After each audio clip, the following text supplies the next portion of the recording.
नमस्कार दोस्तों, मैं हूं आपके साथ काजल सोनी। स्वागत है आप सभी का दैनिक भास्कर के डिजिटल प्लेटफॉर्म पर। आज हम चर्चा करेंगे कैसे मुद्दे पर जो अभी तक शुरू भी नहीं हुआ, लेकिन उस पर बहस अभी से ही छिड़ गई है। दरअसल मैं यहाँ बात कर रही हूँ हरिद्वार से उठ रही एक मांग की, जिसने उत्तराखंड की राजनीति और धार्मिक विमर्श को एक बार फिर से केंद्र में लाकर खड़ा कर दिया है।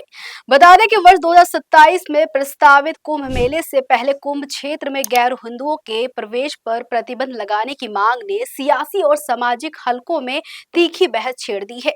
ये मांग गंगा सभा और संत समाज के एक वर्ग की ओर से सामने आई है, जिस पर मुख्यमंत्री पुष्कर सिंह धामी ने भी गंभीरता से विचार किए जाने की बात कही है। गंगा सभा जो हर की पौड़ी घाट के रखरखाव की जिम्मेदारी निभाती है, उनका कहना है कि सनातन आस्था और गंगा की पवित्रता को बनाए रखने के लिए कुंभ क्षेत्र और प्रमुख घाटों पर गैर हिंदुओं के प्रवेश पर पाबंदी लगाई जानी चाहिए। वहीं गंगा सभा के अध्यक्ष नितिन गौतम ने दावा किया है कि वर्ष 1916 में ब्रिटिश शासन काल के दौरान बनाए गए नगरपालिका बायलॉज आज भी प्रभावी है, जिनमें हर की पौड़ी सहित कई घाटों पर गैर हिंदुओं के प्रवेश को प्रतिबंधित किया गया है।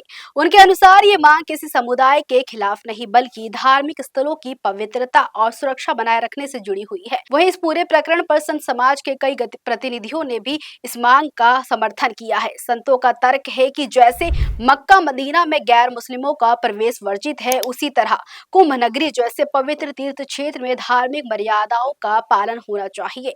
उनका कहना है कि ये केवल आस्था का नहीं, बल्कि सांस्कृतिक पहचान और परंपरा का भी सवाल है। पूरे मुद्दे पर मुख्यमंत्री पुष्कर सिंह धामी ने कहा है कि हरिद्वार ऋषि मुनियों की भूमि रही है और वहां की पवित्रता बनाए रखना सरकार की प्राथमिकता है। मुख्यमंत्री के मुताबिक सरकार पुराने नगर पालिका एक्ट और बायलॉज का अध्ययन कर रही है और सभी पहलुओं को ध्यान में रखते हुए आगे की कार्रवाई पर विचार किया जाएगा, ताकि धार्मिक मान्यताओं और कानून दोनों का संतुलन बना रहे। वहीं विपक्ष इस पूरे मुद्दे पर बहते गंगा में हाथ धोने का काम कर रहा है और सरकार पर सवाल उठा रहा है। यहाँ मैं बात करूंगी कांग्रेस विधायक काजी निजामुद्दीन की, जिन्होंने इसे जनता का ध्यान मूल मुद्दों से भटकाने की कोशिश बताया है।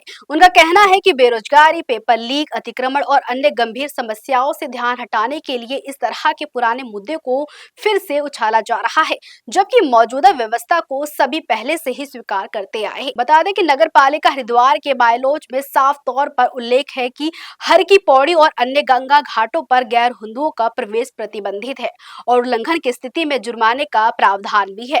नगर निगम अधिकारियों का कहना है कि ये निगम धार्मिक परंपरा नहीं, बल्कि विधिक रूप से स्वीकृत नगरपालिका उपविधियां हैं, जिन्हें स्थानीय परिस्थितियों को देखते हुए लागू किया गया था।